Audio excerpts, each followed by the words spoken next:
నేను మహాయోగిని ధృతరాష్ట్ర పత్నిని శపిస్తున్నాను.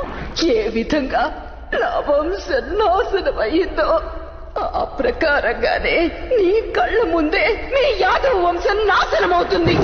మృగాల మాదిరిగా యాదవ పురుషులందరూ ఒకరినొకరు చంపుకుంటారు.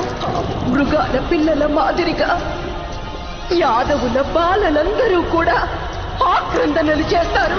వారి కన్నీరు తుడిచేందుకు ఎవ్వరూ ఉండరు వాసుదేవ, ఎవ్వరూ ఉండరు.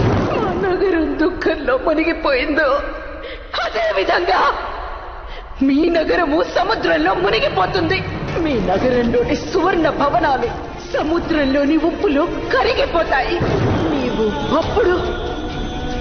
నీవొక అరణ్యంలో ఒంటరిగా అశక్తుడివై ఒట్టిపోయిన పశువు మాదిరిగా ఒక కసాయువాని చేతిలో హీనంగా బలి కాగలవు. ఒక పుత్రహీనురాలైన మాత హృదయం నుండి వెలువడిన శాపం ఎప్పటికీ విఫలం కాదు.